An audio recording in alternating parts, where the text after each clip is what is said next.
దేవుని అతి శ్రేష్టమైన నామమునకు మహిమ ఘనత ప్రభావాలు కలిగిన గాక. ప్రభువైన యేసుక్రీస్తు నామముపేట మీకు శుభములు తెలియపరుస్తున్నాను.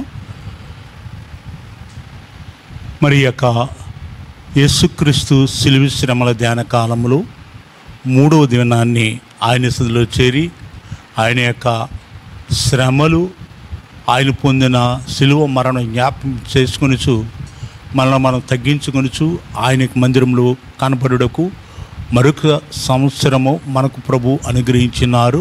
దాన్ని బట్టి దేవునికి మహిమ కలుగును గాక. ఈ సమయంలో ప్రభునందు ప్రియ సహోదరులారా, దేవుని యొక్క వాక్య భాగంలో ఎందుకు మనము ఈ విధముగా దేవుని యొక్క సన్నిధిలో మరి 40 దినాలు ఉపవాసం ఉండి ఆయన సన్నిధిలో ప్రార్థన చేస్తున్నాము అన్న దానికి దేవుని యొక్క వాక్య భాగంలో మరి యోవేలు గ్రంథము 2వ అధ్యాయము 12వ వచనంలో మనం చూసినప్పుడు, ఇప్పుడైనను మీరు ఉపవాసం ఉండి కన్నీరు విడిచు దుఃఖించు మనపూర్వకంగా తిరిగి నా యొద్దకు రండి, ఇదే యెహోవా వాక్కు అని దేవుని యొక్క వాక్య ప్రకారముగా నేటి దినాల్లో క్రైస్తవ సంఘములు మరి ఉపవాసము చేయుటకు మరి వారు ఆయన సన్నిధిలో గడుపుటకు ప్రభు కృప అనుగ్రహించినారు. ఈ యొక్క ఉపవాస దినములు ఎందుకు ప్రారంభపడినవి, ఎందుకు ఈ కార్యములు చేస్తున్నారు అని ఒకసారి చరిత్రకు వెనకకు వెళ్ళినప్పుడు, ప్రియ సంగమా, క్రీస్తు శకము 325 సంవత్సరము నికేయా అనే ఒక మరి మహాసభలో ఆ కాలంలో మరి పరిపాలిస్తున్న కాన్స్టాంటైన్ అనే గొప్ప చక్రవర్తి మరి ఆ సభలో ఒక మరి సత్యమును బయలుపరిచి, క్రైస్తవులుగా మనము ఒక కార్యము చేస్తే మంచిది.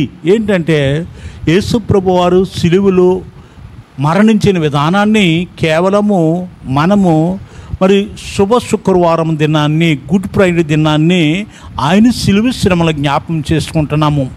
అయితే ఈ యొక్క సిలువ శ్రమలు ఒక్క దినముతోనే మరి జ్ఞాపకం చేసుకుంటా మంచిది కాదు.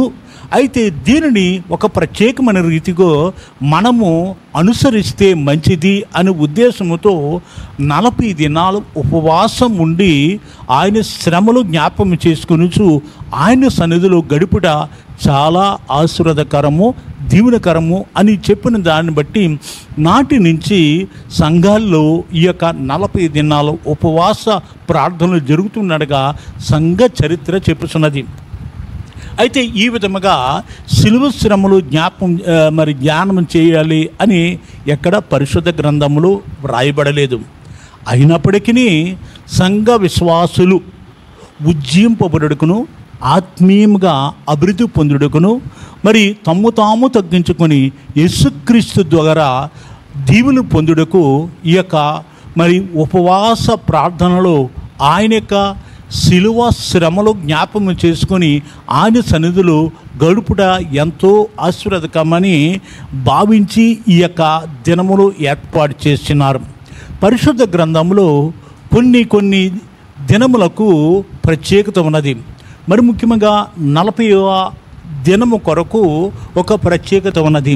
ఏంటంటే ఈ యొక్క 40వ రోజుని మరి బైబిల్లో చాలా మరి ప్రత్యేకమైన విశేష కార్యములు జరిగినట్లుగా పరిశుద్ధ గ్రంథంలో మనము చూస్తాం. ప్రభునందు ప్రియ సహోదరులారా, కనుకనే ఈ సమయమున ఈ యొక్క 40 దినాల ఉపవాస ప్రార్థనలను ఏం చేస్తారంటే లెంట్ అనే మరి పాత ఇంగ్లీష్లో ఆంగ్లో సాక్సన్ పదములోంచి లెంట్ అనే పదం ఉపయోగించుకొని మరి లెంట్ డేస్ అని మరి అక్కడ నామీకరణం చేసినట్లుగా చరిత్ర చెప్పుతున్నది. లెంట్ అనగా చిగురించుట. ఇది వసంతకాలంలో వచ్చే కార్యముగా ఉండినది. మరి విత్తనము విత్తిన తర్వాత ఏ విధముగా విత్తనము నేలలో పడి మరి ముందు మొలక వస్తుంది, చిగురించిన తర్వాత అది పూల మొక్క అయితే పూలు పూయుడుకును, తర్వాత కూరగాయలు మొక్కలైతే కూరగాయలు గుడ్డుడుకును, అవి ఆకులు చిగురించి తర్వాత పూత పూసి తర్వాత కాయలు కానీ పుష్పములు కానీ వృక్షములు కానీ అగుటకు ఈ యొక్క వసంతకాలంలో పెరిగిన ఆ యొక్క వృక్షములు చిగురు అని అక్కడ అర్థము కనుకని క్రైస్తవ విశ్వాస జీవితంలో ఈ యొక్క 40 దినాల ఉపవాసం ఉండి ప్రార్థించడం వలన ఆత్మీయముగా చిగురించబద్దులై ఉన్నారు. నవీన స్వభావము ధరింపచేసి వారు క్రీస్తు సారూప్యములో మార్చబడుటకు ఎంతో ఆశీర్వాదకరము, దీవెనకరమని పరిశుద్ధ లేఖన భాగంలో మనము గమనించబద్దులమై ఉన్నాం. ప్రభునందు ప్రియ సహోదరులారా, కనుకనే ఈ సమయమున మరి ఆత్మీయంగా దీన్ని పోల్చి చూసినప్పుడు మన హృదయములు దుఃఖము, సంతోషము ఉబికి వస్తుంది. ఏంటి దుఃఖము మన ఆత్మీయ జీవితంలో? అయ్యో ప్రభువా, నా కొరకు ఎంత ఘోరాతి ఘోరముగా శ్రమలు అనుభవించి ఉన్నావా, ఇటువంటి కఠినమైన మరి బాధాకరమైన శిలువ మరణము పొందితివా అని జ్ఞాపకం చేసుకొని అది బాధ. రెండోది, ఆ యొక్క బాధ ద్వారా, ఆ శిలువ మరణము ద్వారా నాకు రక్షణ కలుగజేసి ఉన్నావు. పాపకూపములు నశించిపోతున్న నన్ను రక్షించుటకు నీ శిలువ మరణం ద్వారా నాకు విమోచన కలుగజేసిన అను సంతోషము, ఆనందము కలిగి ఉండుటకు ఇది చిగురించుట, హృదయములో నుంచి వచ్చుట అని మనము గమనించబద్దులమై ఉన్నాం. తర్వాత ఈ యొక్క 40 అనే సంఖ్య ఎందుకు మరి ప్రత్యేకంగా వారు ఉపయోగించున్నారంటే, పరిశుద్ధ లేఖన భాగంలో అనేక విషయంలో మరి ఇక్కడ ఇంచుమించు 147 పర్యాయములు ఈ యొక్క సంఖ్య ఉపయోగించినట్లుగా బైబిల్లో ఉన్నది. అయితే అతి ప్రాముఖ్యముగా మనము 40 అనే సంఖ్య ఉపయోగించుటకు గల కారణము ఏంటంటే, దేవుని యొక్క వాక్య భాగంలో ఆదికాండము 7:17 జలప్రలయం వచ్చినప్పుడు 40 దివారాత్రములు వర్షం కురిసినట్లుగా మనం చూస్తున్నాం. ఆ కాలములో మరి నీరు తగ్గినదా లేదా అని చూసినకు నోవాహు 40 దినాల తర్వాత ఒక కాకిని బయటికి విడిచిపెట్టినట్లుగా ఆదికాండము 8:6-7 మనము చూడగలము. తర్వాత యాకోబు మరణమైన తర్వాత ఆయన కొరకు 40 దినాలు ఉపవాసమును మరి ప్రకటించి ప్రలాపించినట్లుగా ఆదికాండము 50:3 మనము చూస్తున్నాం. నిర్గమకాండము 2:1-15 చూసినప్పుడు మోసే ఐగుప్తులో జీవించిన కాలము 40 సంవత్సరములనియు, తర్వాత మరి నిర్గమకాండము 2:11-7 అపోస్తల కార్యములు 7:30 చూసినప్పుడు మరి 40 సంవత్సరములు మిద్యాను అరణ్యములు ఆయన మరి పశువుల కాపరగా మరి ఉన్నట్లుగా చరిత్ర చెప్పుచున్నది. మరి మనము 40 అనే సంఖ్య ఎందుకు వచ్చినది అన్న దాని గురించి మనము నేర్చుకుంటున్నాం.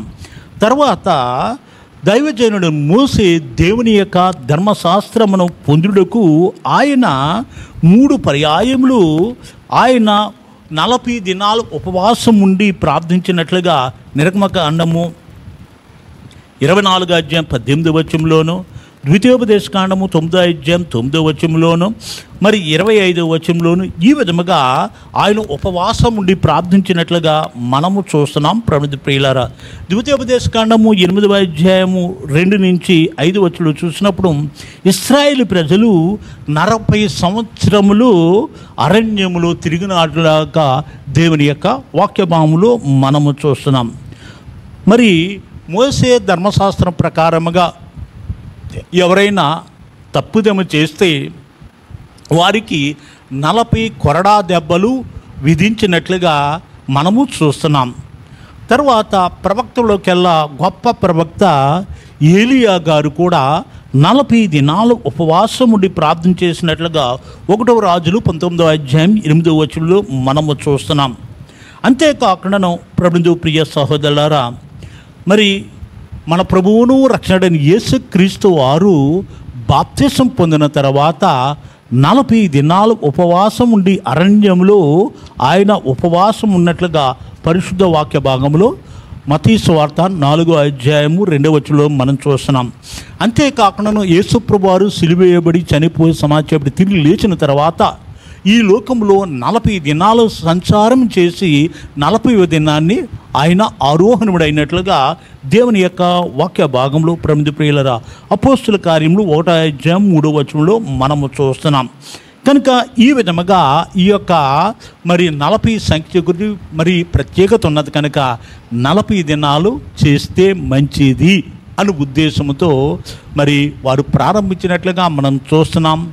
ఇది కొంతమంది అనుకుంటారు ఇది ఆచారరీతిగా చేసే కార్యమని.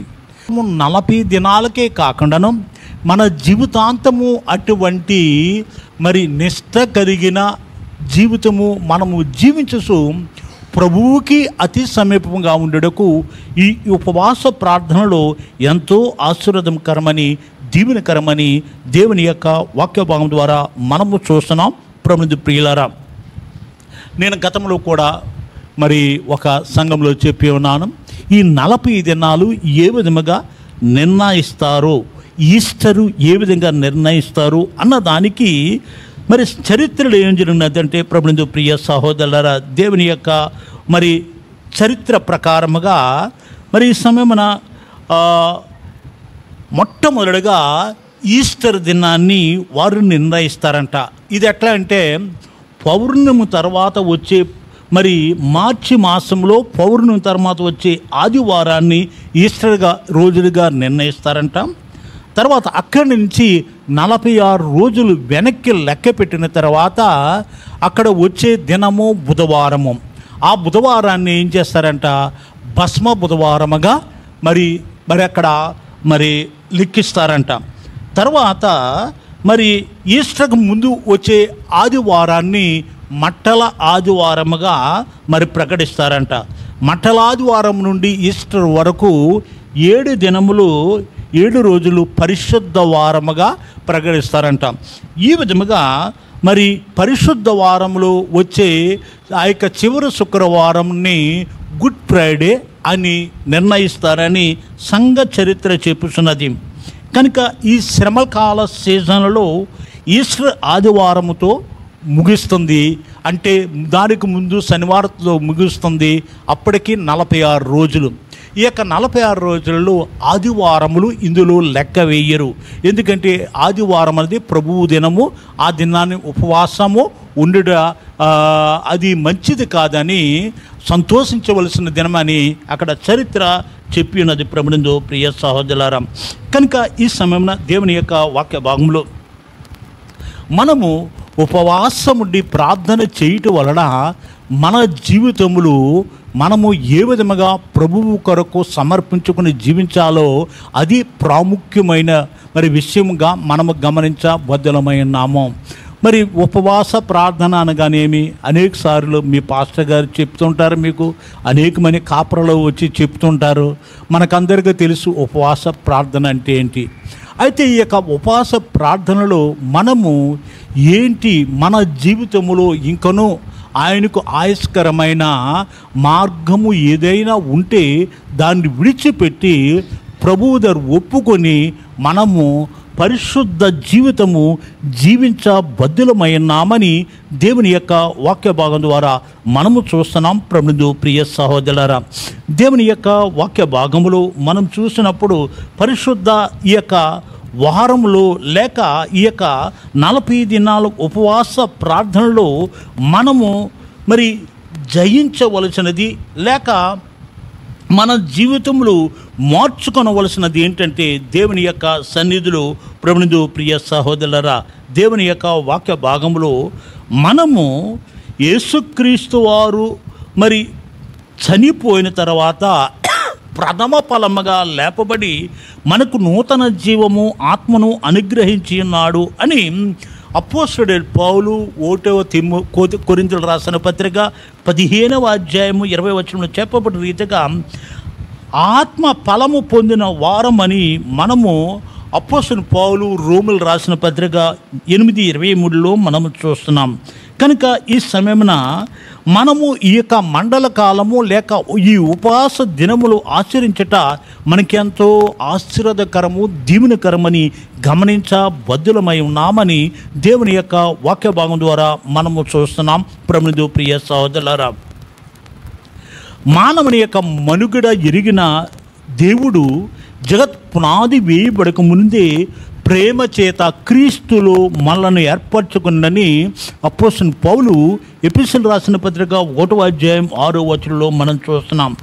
అంతేకాకుండాను దేవుని యొక్క వాక్య భాగంలో ప్రకటన గ్రంథము 13వ అధ్యాయం 8వ వచనంలో చూసినప్పుడు మరి యెహోవా మన అందరి దోషమును అతని మీద మోపెను అని యెషయా గ్రంథము 53వ అధ్యాయం 6వ వచనంలో మనం చూస్తున్నాం.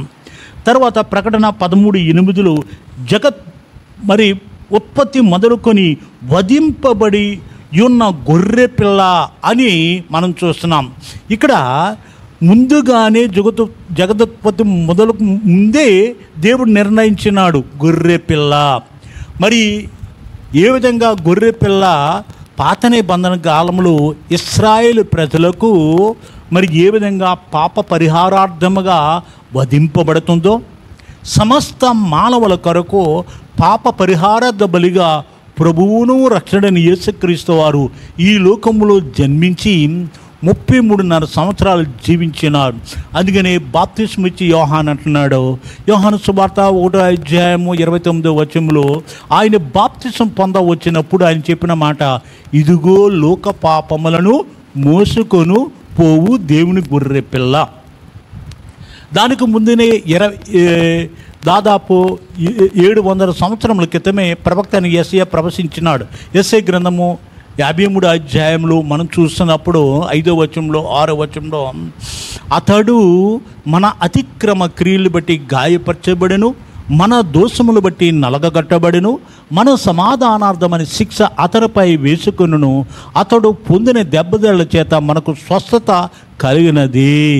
యెహోవా మన అందరి దోషమును ఆయనపై వేయబడినది, వదకు తేయబడిన గొర్రె పిల్లవలే బొచ్చు కత్తిరించి వాని ఎదుట మౌనముగా ఉన్నట్లుగా ప్రవక్త అయిన యెషయా చెప్పిన రీతిగా ఆ విధంగా ప్రభు అయిన యేసుక్రీస్తు వారు మన కొరకు ఈ లోకములు 2025 సంవత్సరముల క్రితము బలి అయి పాప పరిహార్థముగా మన కొరకు తన ప్రాణం పెట్టి మనలను విమోచించుటకు ఈ లోకములు శ్రమలు అనే కొలువులో వెళ్ళినట్లుగా వాక్యభావంలో మనము చూస్తున్నాం. మరి శ్రమలో ప్రభుత్వ ప్రియులారా, ఈ యొక్క శ్రమలు మనము జ్ఞాపకం చేసుకొని ప్రభు సన్నిధిలో మనము గడపవలసిన వారు ఉన్నాము. మరి యేసు ప్రభు వారు ఆయన పొందిన శ్రమలలో ఆయనను ముఖం మీద గుద్దినట్లుగా మనము దేవుని యొక్క వాక్యభావంలో మనము చూస్తున్నాం. తలపై ముండ్ల కిరీటం పెట్టినట్లుగా మనం చూస్తున్నాం. కొన్ని చిత్రములు మరి క్రీస్తు మరణము, ముండ్ల కిరీటము, అదే కాకుండాను ద క్రూసిఫిక్షన్ ఆఫ్ క్రైస్ట్ అనే ఫిలిములో యేసు ప్రభువుని ఎటువంటి శ్రమలు పొంది ఉన్నాడో ఆ ఆకారాలని మనకు చూపించేవారు ఉన్నారు. అయితే దేవుని యొక్క వాక్య భాగంలో చెప్పబడిన రీతిగా ఆయనను ముఖముపై కొట్టుట వలన ఎటువంటి బాధ కలిగి ఉన్నాడో చెప్తున్నాను. ప్రభు పొందిన గాయములు, ఓకే, ముఖం మీద ఆయనను ఏ విధంగా పిడిగుద్దులు గుద్దారని మనకు వాక్యంలో రాయబడినది. పిడిగుద్దులు గుద్దుట వలన ఆ ముఖము ఏ విధంగా అయినదో, పెదవులు ఏమై ఉన్నదో మన యేసుక్రీస్తు వారు ప్రవక్త అయిన యెషయా చెప్తున్నాడు 53వ అధ్యాయంలో. మొదటి 2-3 వచనాలు చదువమ్మా. 53వ అధ్యాయము.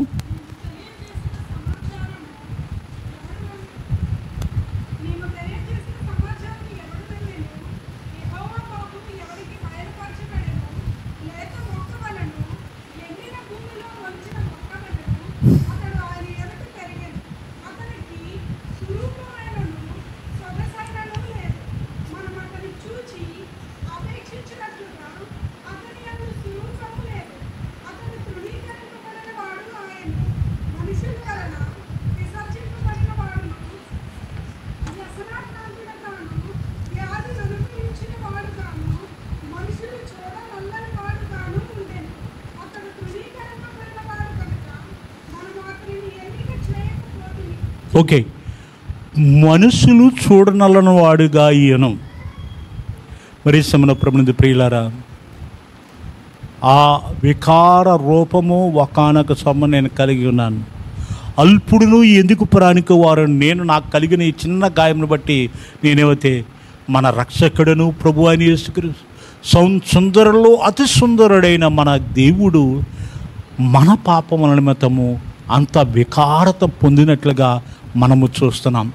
అటువంటి స్థితిని పొందిన మన యేసుక్రీస్తును ఈ ప్రత్యేక దినాల్లో మనము జ్ఞాపకము చేసుకొని ఆయన్ని స్తుతించి ఆరాధించి కొనియాడ బద్దులమైనామని దేవుని యొక్క వాక్య భాగం ద్వారా మనము చూస్తున్నాం. ప్రభునందు ప్రియ సహోదరులారా, కనుకనే ఈ సమయమున దేవుని యొక్క వాక్య భాగంలో ప్రభునందు ప్రియులారా, యేసుక్రీస్తు పొందిన సిలువ శ్రమలు జ్ఞాపకం చేసుకోవడం వలన మనకు ఎంత ఆశీర్వాదమో దీవెనకరమో దేవుని యొక్క పరిశుద్ధ లేఖన భాగంలో మనం చూడగలము. దేవుని యొక్క వాక్య భాగంలో ప్రభునందు ప్రియ సహోదరులారా, కనుకనే ఈ సమయమున దేవుని యొక్క వాక్య భాగంలో ప్రభువైన యేసుక్రీస్తు యొక్క శిలువ మరణము ద్వారా మనకు పాప ప్రాయశ్చిత్వము కలిగినట్లుగా దేవుని యొక్క వాక్య భాగములు మనం చూస్తున్నాం.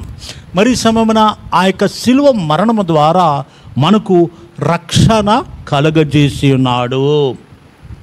ఇశ్రాయేలు సర్వసమాజము పాప ప్రాయశ్చిత్త కార్యం ద్వారా ఏ విధంగా పవిత్రులయ్యున్నారు, ఏ విధంగా పాపము నుండి కడగబడి సిలువలు మరి రక్షణలో చేరారో పరిశుద్ధ లేఖన భాగంలో లేవీ కాండము 16వ అధ్యాయము అక్కడ 2 మరి మేకలు, ఒక మేక మరి యెహోవా సన్నిధిలో వధింపబడే మేక, రెండవ మేక అరణ్యములు విడిచిపెట్టే మేక వలె యేసు ప్రభువారు ఈ లోకంలో ఇశ్రాయేలు పాప పరిహార నిమిత్తమో ఆ మేకలు ఏ విధంగా బలిగా చేయబడినవో ప్రభువును రక్షణ యేసుక్రీస్తు వారు మన పాప ప్రాయశ్చిత్త నిమిత్తం రక్షణ కలుగజేయుటకు ఆయన సర్వలోక పాప పరిహారార్థం నిమిత్తము ఆయన సిలువలో బలి ఆగడం ద్వారా మనకందరికీ రక్షణ కలిగి ఉన్నది. అందుకని అపోస్తలుడైన పౌలు చెప్తున్నాడు, రోమీయులకు రాసిన పత్రిక 6వ అధ్యాయం 23వ వచనంలో, ఎలయనగా పాపం వలన వచ్చి జీతము మరణము, అయితే దేవుని కృపావరము మన ప్రభువు అయిన యేసుక్రీస్తునందు నిత్య జీవము. ఈ శిలువ మరణం ద్వారా మనకు ఏమి కలిగినది? రక్షణ. హల్లెలూయా. నీవు నేను ఈరోజు దేవుని సన్నిధిలో ఉండి మనము ఆరాధిస్తున్నామంటే నీతి సూర్యుడును మన రక్షకుడైన ప్రభువు అయిన యేసుక్రీస్తు, లోక రక్షకుడైన యేసుక్రీస్తును సన్నిధిలో మనము గడుపుతున్నామంటే 2025 సంవత్సరాల క్రితము ఆయన మన కొరకు పొందిన శ్రమ, బాధ, దుఃఖము, ఆయన పొందిన గాయములు బట్టి రక్షణ పొంది ఉన్నాం మనము. హల్లెలూయా. రెండవదిగా ఆయన యొక్క శిలువ మరణం ద్వారా మనకు ఏం జరిగిందంట? పాపక్షమాపణ.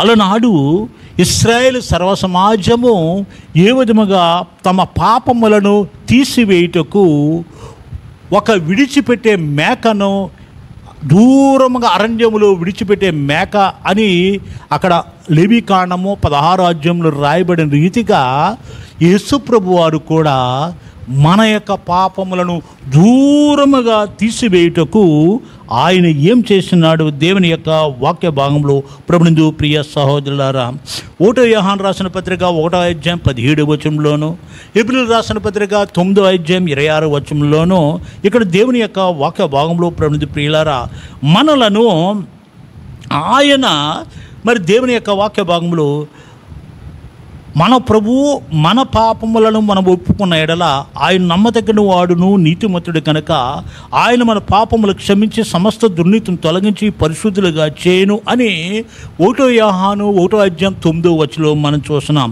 అంతేకాకుండాను హెబ్రీ 9:26లో ప్రభువైన యేసుక్రీస్తు వారు మన పాపముల నిమిత్తము వధింపబడిన గొర్రె పిల్లవలే మన కొరకు ఆయన వధింపబడడం వల్ల మనకు పాపక్షమాపణ కలుగజేసినాడు. హల్లెలూయా. మరి ఈ సమయంలో ఆయన యొక్క శిలువ శ్రమల జ్ఞానం చేసుకున్న 3వ దినాన్నే దేవుని స్తుతించ గల కారణము, ఆరాధించ గలము, మన పాపములను క్షమించి ఉన్నాడు, పాపములకు పాపక్షమాపణ కలుగజేసినాడు. అంతేకాకుండాను 3వదిగా పాప ప్రాయశ్చిత కార్యము వలన దేవుడు మన పాపములను మరచిపోవచ్చున్నాడు. 2025 సంవత్సరములు మన పాపముల ప్రాయశ్చిత నిమిత్తము ఆయన చేసిన కార్యమును బట్టి ప్రభువు మన పాపములను మరచిపోయినట్లుగా దేవుని యొక్క వాక్యభాగములో మనం చూస్తున్నాం. అందుకని కీర్తనకారుడు అంటాడు, 103వ కీర్తన 12వ వచనంలో మనం చూసినప్పుడు, పడమటికి తూర్పు ఎంత దూరమో ఆయన మన అతిక్రమములను మనకు అంత దూరపరిచినట్లుగా దేవుని యొక్క వాక్య భాగం ద్వారా మనము చూస్తున్నాం ప్రభునందు ప్రియులారా. అంతేకాకుండా మీకా 7:19 అంటున్నాడు దేవుని యొక్క వాక్యములు, ఆయన మరలా మన యందు జాలిపడును, మన దోషములను అణసవేయును, మన వారి పాపములంటిని సముద్రపు అగాధములో నీవు పడవేతువు. హల్లెలూయా. మన పాపములను ఆయన ఏం చేసినాడు? తూర్పుకు పడమరకు ఎంత దూరమో అంత దూరపరిచినాడు ఆయన శిలువ శ్రమల ద్వారా. కనుక దాన్ని బట్టి దేవునికి స్తుతులు చెల్లించాలి కదా మనము. కనుక ప్రభునందు ప్రియులారా, ఆయన యొక్క శ్రమను జ్ఞాపం చేసుకొనిచు, అవును ప్రభా, తూర్పుకి పడమటికి ఎంత దూరమో నా పాపములను అంత దూరపరిచి ఉన్నావు ప్రభా. అంతేకాకుండా ప్రవక్త అయిన మీకా చెప్పిన రీతిగా మా పాపములను సముద్రపు అగాధములోను పడవ వేసినందుకు వందనాలు ప్రభా అని ఈ యొక్క శిలువ శ్రమల ధ్యాన కాలములు దేవునికి కృతజ్ఞాస్తుతులు చెల్లింపబద్ధులమైనాం.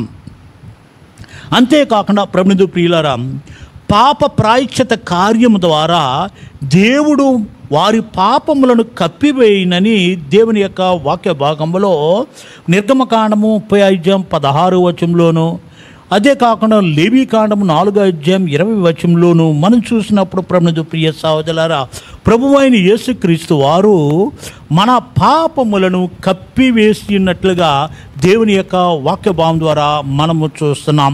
కనుక ఈ సమయమున మన పాపములను కెన్నడూ జ్ఞాపం చేసుకుండా నిమిత్తమై ఆయన శిలువ రక్తము ద్వారా ఏం చేసినాడు?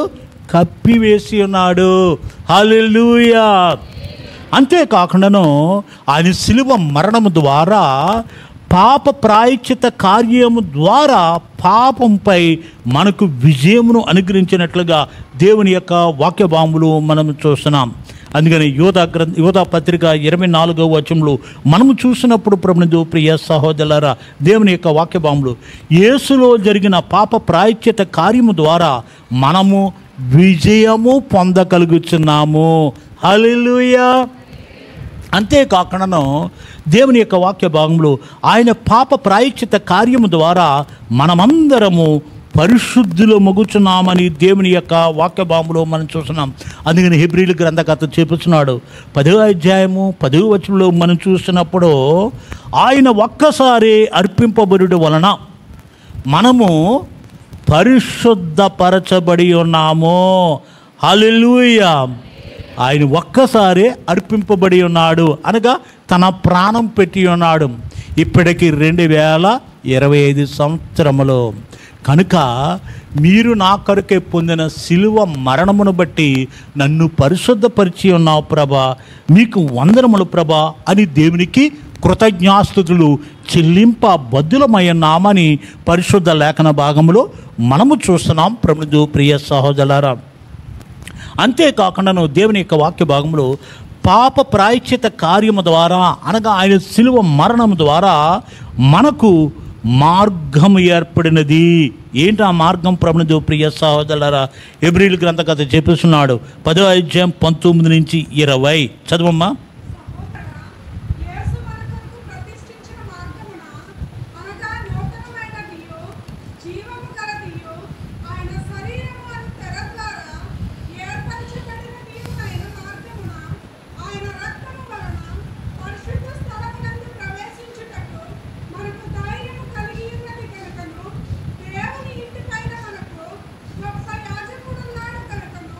మన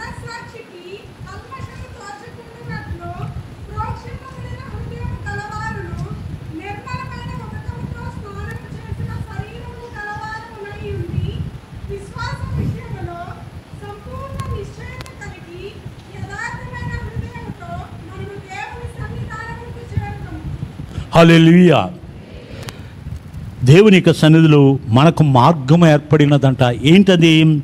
ఆయన శరీరము అని తెర చినకగా ఉండినట్లయితే పరమునకు వెళ్ళే మార్గము మనకు లేనిదిగా ఉన్నది. కనుకని ప్రభు అయిన యేసుక్రీస్తు సిలువలో బలి పశువుగా వధింపబడుట ద్వారా ఆయన శరీరము చీల్చబడి పరమునకు ప్రవేశమును కలిగినట్లుగా, అందుకని సహోదరులారా అని చెప్పుచున్నాడు హెబ్రీయుల గ్రంథకర్త. యేసు మనకు ప్రతిష్ఠించిన మార్గమున, అనగా ఏంటది? నూతనమైనదియు జీవము గలదియు ఆయన శరీరమును తెర ద్వారా ఏర్పరచబడిన మార్గమున, ఆయన రక్తము వలన ఆయన పరిశుద్ధ స్థలమునందు ప్రవేశించుటకు మనకు ధైర్యము కలిగినది. దాన్ని బట్టి దేవునికి కృతజ్ఞాస్తులు చెల్లింప బద్దులమైనామని దేవుని యొక్క వాక్యభావం ద్వారా మనము చూస్తున్నాం.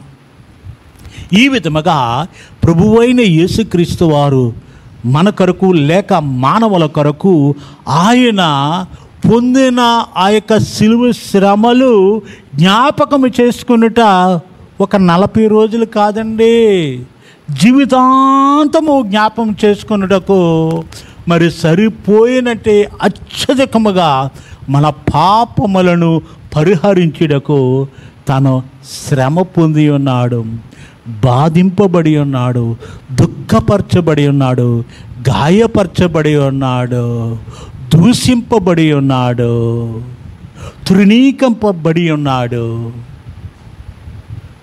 వ్యసనాక్రాంతుడిగా చేయబడి ఉన్నాడు. అది ప్రవక్త అయిన యెషయా ఆయన పుట్టుక గురించి ఎంత గొప్పగా రాసినాడు. ఆయన యొక్క మరణం నుంచి కూడా ఈ యొక్క 53వ అధ్యాయములో అంత గొప్పగా రచించినట్లుగా చెప్పినట్లుగా ఆత్మ పూర్ణుడై రాసినట్లుగా మనము చూస్తున్నాం. కనుక ఈ సమయమున ఈ దినాల్లో మన యొక్క ఉపవాస ప్రార్థనలు దేని కొరకు చేస్తున్నాము? ఈ లోక సంబంధమైన ఆశీర్వాదములు కాదు, పరలోక సంబంధమైన ఆశీర్వాదములు. ఇది ఆచారరీతిగా చేయట్లేదు, కుటుంబ ఆశీర్వాదముల గురించి కాదు.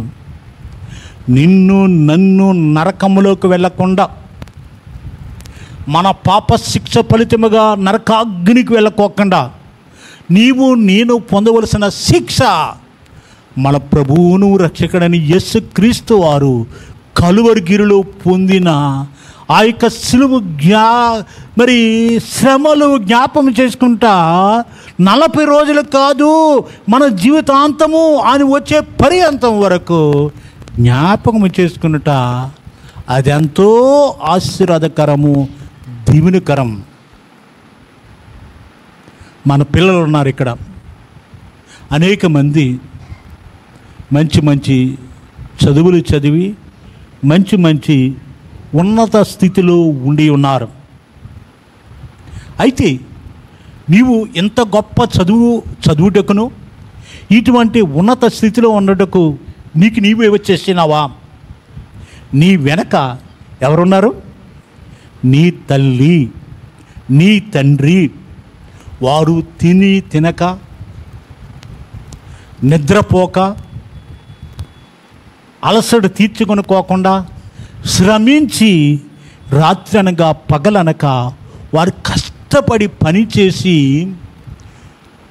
మిమ్మల్ని చదివించి గొప్పగా చేసినారు. నీవింత గొప్ప స్థితికి వచ్చినావంటే నీ వెనక నీ తల్లి నీ తండ్రి పడిన కష్టము, అది మర్చిపోకూడదు ఎవరు. అర్థమవుతుందా? మన పరమ తండ్రి, మన ప్రభువును రక్షకుడైన యేసుక్రీస్తు వారు మనలందరినీ మోక్షానికి చేర్చుటకు మనం పొందవలసిన పాప శిక్ష తనపై వేసుకొని మన బదులు తన ప్రాణము సిలువలో పెట్టి ఉన్నాడు. కనుక ప్రభుని ప్రియులారా, ఆ యొక్క సిలువ శ్రమల జ్ఞాపకము చేసుకొనుచు ఒక్కొక్క శ్రమలను బట్టి ప్రభు సన్నిధిలో మనము కృతజ్ఞాసులు చెల్లించు, ప్రభువా ఇంకనూ నాలో మీకు ఆయస్కరంగా ఉన్న మార్గము ఏదైనా ఉంటే అది తొలగింపచేసి నన్ను మీ యొక్క బిడ్డగా జీవించుటకు, మీ యొక్క సాక్షిగా జీవించుటకు, మీ యొక్క రాకడలు మీ బిడ్డగా ఎత్తబడుటకు మీకు కృప చూపు ప్రభువా అని ప్రార్థన చేయిచు ఆయన సన్నిధిలో ఉండవలనని దేవుని యొక్క వాక్యభావములు మనము చూస్తున్నాం. ప్రభుని ప్రియులారా, కనుక ఈ మండల కాలంలో 40 రోజులు పశ్చాత్తాపముతో హృదయముతో ప్రార్థించుచు ప్రభు శ్రమ మరణములను జ్ఞాపకము చేసుకొనుచు, అంతేకాకుండా మరణమును జయించిన ప్రభు అయిన యేసుక్రీస్తు యొక్క పునరుద్ధాన పండుగ ఆచరించి సిద్ధపాటు చేసుకొనుచు ఉపవాస ప్రార్థనలు ఎంతో అవసరము. ప్రభువు మన కొరకై చేసిన త్యాగమును, రక్షణను తలంచుకొనుచు పశ్చాత్తాపములై మనం ప్రార్థన చేయుచు మనను మనము తగ్గించుకొని ఆయన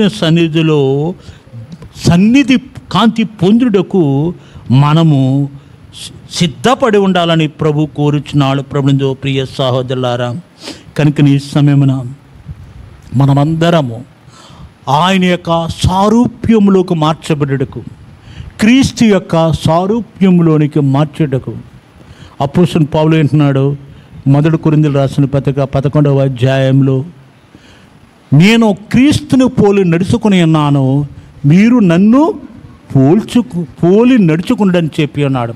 క్రీస్తు పోలి నడుచుకున్న వారై ఉన్నామని దేవుని యొక్క వాక్య భాగం ద్వారా మనము హెచ్చరింపబడుచున్నాం. ప్రభునందు ప్రియ సహోదరులారా, కనుక ఈ సమయమున మనం ఇంకను అతి సమీపముగా ఒక కార్యమున కొన్నది.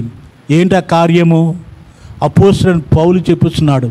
తీతు రాసిన పత్రిక 2వ అధ్యాయము 13వ వచనము.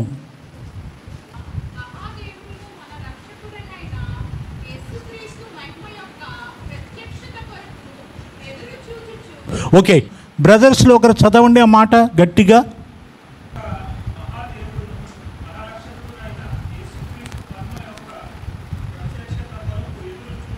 ఓకే, మనం ప్రభువును రక్షకుడైన యేసుక్రీస్తు యొక్క మహిమ యొక్క ప్రత్యక్షత అనగా ఆయన రాకడ కొరకు మనము ఎదురు చూస్తూ ఏం చేయాలంట? 12వ వచనంలో చెప్పి ఉన్నాడు. చదువమ్మ 12. మనలో ఉన్న భక్తిహీనతను, ఈ లోక సంబంధమైన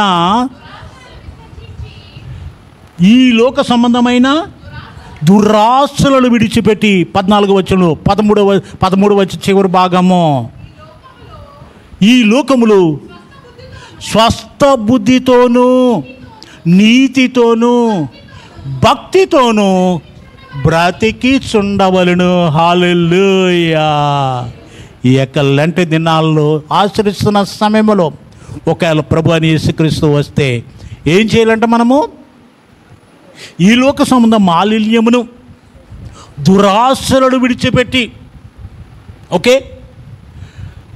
మనము స్వస్థ బుద్ధి గలవారమై నీతిగాను భక్తితోనూ జీవించవలను, బ్రతుకుచుండవలనని ప్రభువు చెప్పుచున్నాడు. ప్రభువు ప్రియులారా, కనుక ఈ యొక్క 40 దినాల ఉపవాస కూడికలు ఇంకనూ నీలో విడిచిపెట్టని పాపం ఏదైనా ఉన్న ఎడల, పాస్టర్ గారు నేను రక్షణ పొందాను, బాప్తిసం పొందాను, ప్రతి వారం చర్చి కోసం పోతున్నాను అని చెప్తాం. అయితే ఇంకనూ మనలో చాలా పాపాలు ఉన్నాయి. ఒకసారి అపోస్తలుడైన పౌలు చెప్పిన ఆ పాపాలు జ్ఞాపకం చేసుకుందామా? గలతీయులకు రాసిన పత్రిక 5వ అధ్యాయము 19వ వచనము.